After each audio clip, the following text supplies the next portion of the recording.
Hello, ladies and gentlemen. It is currently Tuesday, August 21st, 2012, and this is Day 9 Daily number 490, where we learn to be a better gamer. I no-showed a daily yesterday. Totally my bad. Totally my bad. I think it's the first time I've ever done that. For any of you who don't know, on the brand new day9.tv website, we have like a little calendar with like countdowns and everything, and it's really slick because when the stream goes live, it's embedded in the link, but afterwards, it switches the live embed to the YouTube embed. Oh! So that way you can just go to the website, see what's been on, and click there, and no matter what, you'll see it there. It's so sick. So I scheduled a Fun Day Monday for right after I got back from Germany, from Gamescom, and got back and slept for 22 hours. I woke up this afternoon having gone to bed at like 6 p.m. Yeah! So I woke up and was like, I hope no one was expecting a daily, and they were. So no worries. Tomorrow will be Fun Day Wednesday, where we don't make any sense at all. Fun Day Wednesday will be tomorrow. I have two things to announce, and then I want to leap right into the show. Number one, on PAX Prime on August 30th, 31st, and September 1st will be the Trial of the Xel'Naga. It's a fun little gamified viewing experience where we're going to watch a 2v2 between a pro and an audience member on each team, and they will battle it out. Yet periodically, you, the audience, will get to decide some wrench to throw into the plans.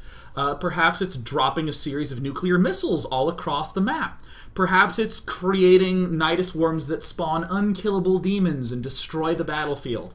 We have created 3 wonderful full maps that will have all sorts of kick-assedness to them. All sorts of fun abilities. So that will be at PAX Prime. If you could be there, that'd be great. I think it's within PAX, so you have to have a PAX badge to attend. And I don't have any control over that because I'm not PAX. I'm just some guy. Yes. Now for the final thing to announce. After today's show will be my debut show on Felicia Day's YouTube channel, Geek and Sundry. It will be a live broadcast of metadating, where me and 2 of my good friends from grad school will play through romantically themed video games. Tonight we'll be debuting the first episode with Hatoful Boyfriend, which is a dating sim from Japan where you are in a school for gifted birds. And by birds I mean pigeons. So we're going to do some pigeon dating. So there will be a link to that posted when it goes live. Check my Twitter, twitter.com/day9tv. Great. Great. Easy peasy. So that way you'll get to find out how alpha I am. Oh, alpha time. This makes me interesting and actually be able to stay awake for the show. I'm really excited. Please tune in. It's going to be great. I'll tweet it. At Day9TV is where the link will be. What are we doing today? Aha. All right, I lowered my seat, but we're gonna wait for the police sirens to die down. Still there. Still there. Come on. Excellent. Here we go. I just got back from the wonderful IEM GamesCom that took place in Cologne, Germany, where not only was there exuberant fan enthusiasm throughout the many auditoriums, but also it was the hottest day in the history of Germany, literally. Now, I love using literally figuratively. I love saying things like, dude, it's literally 1,000,000 degrees outside. Literally. I love doing that. But this was actually, literally, for real, the hottest day in the history of Germany. So said 2 German guys. And the air conditioning broke. So I started to sweat profusely, and my eye, where I had LASIK surgery, started to dry out and burn. So I'm like trying to cast the finals while my eye's tweaking. If you watch the final VOD, you'll see my head like twitch as I get this pang of pain in my eye. This game is so interesting, Calaris! I'm like freaking out and stuff. But the fact of the matter is, at IEM GamesCom, there was an extreme extensive use of MECH in the Terran versus Zerg matchup. Some amazingly suave use of MECH. So what we're going to do in today's daily is do a survey of that MECH style of play. We're going to look at the broad concepts, how things go right, how things go wrong, the general flow, the general strategy of it, so that way you can steal it and use it on the ladder and piss off Zerg. Yay! Yay! Yeah! Yes. Amazing. And it's 7:10 right now. I'll have to wrap up the show at 7:55. Generally, I'm kind of a little lazy and go a little more slowly. I must be crisp and on cue today for metadating. Will be happening afterwards. Great. And just as a usual check, if it looks good, type 1. If there's extensive lag, type 0. 1, 0. And everyone's like, LOL, you won't be on time. Watch me. So here's the order in which we are going to go. He said, not dangling any prepositions. So first what we're going to do is we're going to look at a broad general game that will illustrate the essential opening, the basic transitions, what are some issues that could come up along the way, but a just general good flow through.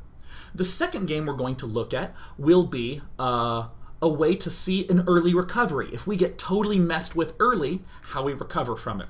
And the third game we're going to watch will be a game where we do a different opening that still leads into mech, but we also see a potential flaw. All right. Whew!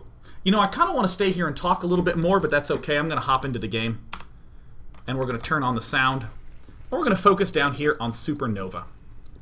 This is one of the group stage matches between Supernova and Vortex. Vortex, who played magnificently in the tournament, was one of the best ZVT-looking bad boys out there. Now here's the basic problem with mech. It's slow. Thors move slowly. Tanks have to bolt to the frickin' ground to do anything. So it can't really move very much. Which, in other words, God, this feels way sensitive. Let's drop this down. Yeah. So the basic idea is that we need to have some way to apply pressure in the game. If we just sit on our ass at the start, we'll be crushed. So that's the first concept I want to throw out there. The second one seems slightly contradictory to what I just said, but I'll say it anyways. We are not trying to get timings fast with mech, so much as we are just trying to get maxed with mech. Being maxed is our wholly awesome point. So we want to try to do that as much as possible. Now, what I'll state right now, in terms of this opening that we're seeing from Supernova, we don't have to do it verbatim. We don't have to command center first or anything like that. We can go barracks and then expand. But the essential idea is we're going to expand early, and then we're going to go for Hellion Banshee, and we're going to try to get a faster third command center. This is about it. Early expand, Hellion Banshee, faster third command center. That's our opening framework. I call it a framework because this can also very, very nicely transition into Marine Tank. I'll even show when those transition points are. Let me just rearrange my chair so it isn't so damn squeaky. Or perhaps it'll be more squeaky. Ah. Screw it, you guys will just have to deal. But anyways, we're going to do kinda whatever we want at the start of the game. One barracks, command center, 1 barracks. You can do those 2 orderings if you so desire. However, we're just going to look at the simple structure of what's up. Now, technically, Supernova could have gotten this gas a little bit earlier and gotten this factory up a little bit earlier. In general, I like to just have 2 Marines. That's kind of a personal preference of mine. If you want to be a boss-ass mofo and go for your insta-reactor, insta-factory, I'm fine with that as well. So, wonderful splendiferousness. We now have our basic setup, and I'm actually going to show you the Supernova cam. Right now, we actually don't see much. And Supernova's actually going to turn green. But his minerals won't. Okay, fine, I'll turn that off. Now he's blue again. Supernova doesn't actually see that much information. I'm going to stop right now and just say, many people will be asking things like, hey, how do you deal with a player who attacks you really early on? We're going to handle that in the second game. In the second game, we'll be handling that. Not so much in this one. Let me just type something to my mod really fast. Excellent. Tapping at the speed of light. In general, the most important thing for us to know ever is if our opponent took a fast third. Actually, a third at all. That is the most significant thing. It's just kind of a simple concept, but yeah. Here's our third command center. Sometimes people will go factory, starport, and then build a command center. We'll see that as well. I don't really care what ordering you go in, just so long as you are doing this basic ordering. In a lot of circumstances, there's not even a need to scout at this point. Many people will scout with their first 2 Hellions. I'm not quite a fan of that, because early pool things will ruin my day, but no big deal. Alright, so we got the basic look of going Hellion Banshee with 3 command centers. You might be asking, should I go Cloak first? Should I go Banshee first? Do I get these 2 gas geysers early? That sort of thing. I don't care. I don't care. We're not even going to address that in this daily. Those ultra-specific orderings, the goal right now is the broad concept. And this is where I pause to talk about what Hellion Banshee can and can't do, and what it allows us to do. The primary goal of Hellion Banshee is 1, to put some pressure on Zerg. For instance, we're going to have Hellions and Banshees. He's going to maybe take a too fast of a third base. We can apply a little bit of pressure to that, because we have Hellions roasting Zerglings. We have a Banshee shooting down everything else. It's a good way to apply a little bit of pressure, for 1. For 2, it allows us to shut down his creep spread. That's one of the most important aspects of getting this Hellion Banshee thing up. We can shut down creep spread. But 3rd, and I think most important of all, are you ready? Are you ready? It helps us stay alive. Yeah! Hellion Banshee is one of the most safe ways to open in terms of defense. What can he possibly throw at us early? Speedlings at worst, slow roaches at worst, slow banelings at worst. Those are the worst case scenarios of going for those types of things, or for dealing with early aggression. It's the worst case scenario. Can't have speed roaches, he can't have speed banelings this early in the game. I want you to know it's 7 minutes. Only starting around 11 to 12 can he really have speed roaches or speed banes. That's the only timing I'm really going to say in this whole thing, because again we want to focus on general concepts. But still note, 11 to 12 is as early as speed roaches and speed banes can come. Notice how Hellion Banshee deals with all of that. His lings will be roasted. I'm actually going to sit up. I don't feel like sitting back. This is awesome. Our Hellions will just burn up his Zerglings, and everything else gets cleaned up by the Banshees. Cool. Great. Great. Magnifique. So we see Supernova poking up here. He's just going to do some general scouting, and he's going to see, aha, hatchery is down. Overlord comes in. This is not a big deal for us, because our mech will not actually kick into high gear until much later. This can quite comfortably transition into marine tank. A lot of times you'll see this barracks land on this reactor, you'll see this factory land on this tech lab, you'll start going tank marine and build another barracks and tech up. That's it. That's it. That's the only thing that you will really actually end up seeing if you're an Overlord, is just that Hellion Banshee's coming. You don't know if it's mech or if it's marine tank. So excellent. So we now have this basic setup. I could talk a little bit more about how to transition out and what's going to happen down the line. I'm not going to worry about that right now. Notice these Hellions poking up, poking around, trying to do this sort of thing. This I don't like as much. I'll be very honest. I don't think that this is that good. This is just not that great. So let me come back and talk about this Hellion Banshee thing in a more long-term sense. So I talked about, okay, cool, we can do a little damage, we can prevent his creep spread, and we can stay alive versus everything. But what about our next step? What about transitioning into mech? The main goal, or the main difficulty of mech, is that it requires a lot of time to get going. This buys us lots of time.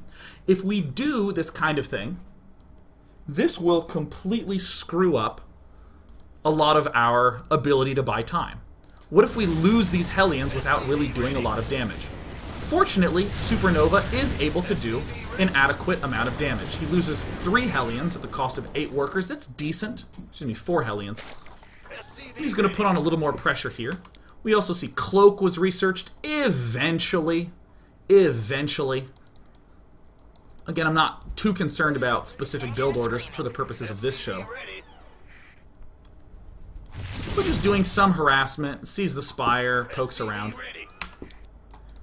Pretty basic stuff. All the while, we're keeping spotters here, we're keeping spotters here, we have our wall-offs here, and you're seeing, excellent. I have some good coverage to be able to deal with this early push out. Now, I'll note, we've lost, I'm going to come to the units lost, we've lost 9 workers at 800. This means we've lost around 7 or 8 Hellions. I guess it would be 7 Hellions. We've lost 7 Hellions. And we're still making them. We've actually made almost 12 Hellions. In the Banshee count, we have 2 out. We have a 3rd one coming. We're actually going to be building a 4th right after that as well. Like, there's going to be almost non-stop Banshee production. Again, pretty excessive. You might think, however, this is good. Basically, non-stop Hellion, non-stop Banshee. With all the time that we are buying for ourselves, this is what we do.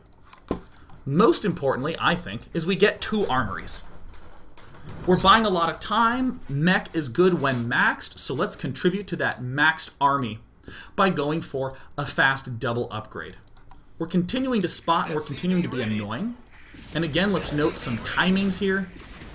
If he goes for 2 base play, the earliest his layer tech will be up and out is around 11 to 12. I generally say 12 unless he's going nuts, and Vortek does kind of go nuts sometimes, but it makes him very weak to this sort of stuff. But either way, 11 to 12 is around as early as it can happen. So we're free to do Banshee, Hellion, Harass until that time. But we better make sure to back up and get some Thors. So this sort of stuff is very effective. Look at this. We just push with both the Hellions and Banshees. If there's not a Queen there, we just waltz right in with the Banshee and do as much damage as possible. So by the 11-minute mark, we've actually killed 24 workers. Yay! We've lost a lot. We've lost some bunch of Hellions. We haven't really lost any Banshees at this point in time, but thus far, we have seen the essential openings of Mech. I'm going to come back briefly and note that coming back to this, let's go to the 8-minute mark. I just want to show what happens in the base. We're going Hellion Banshee. We saw the purpose of what that did. But around 8 minutes, we double gas at our expansion. Sometimes it's later if you didn't go Command Center first. Sometimes this is 8:30. But whenever we have the money to, we're going to go double Armory. Notice, before Factory, we're going double Armory. There's 1. Number 2 she'll be coming up. Come on, Supernova. Boom. With our next little bit of gas, we go Factory. MVP tends to be a little more organized about this. He builds these 2 factories at the same time and builds these 2 armories at the same time. And I would suggest that. It just makes it easier. So yeah, back home, double gas at around 8 to 8:30, then double armory, then double factory, and double upgrade. Simple, clear as day. Go Tech Lab and Insta-Thor. And another standard precaution, at 11 minutes, build this engineering bay. If he's 2-basing it, and you can see kind of an earlier spire, build this at 9:30. Easy peasy, timing squeezy. And is that all I want to say for part 1? Yes! Yes, I'm done. I am done with part 1. In part number 1, we saw the basics of this Hellion Banshee opening. We saw how it bought us time. We saw the amount of pressure we could apply. We also got to note that we pretty much see everything that our opponent's doing. Were he to throw some Roaches, Lings, Banelings at us, we would see it, because our Hellions are all the way at his side of the map, and we would just float our Banshees to wherever the attack is coming and kill that off. In part number 2, we're going to finish up this game, see some cool strengths, some defensive tricks. We'll see a big fumble by Supernova, but then how he recovers. and then we'll watch 2 more games of Mech, and then the show will be done. Yeah! Yeah! Be back in 1 minute.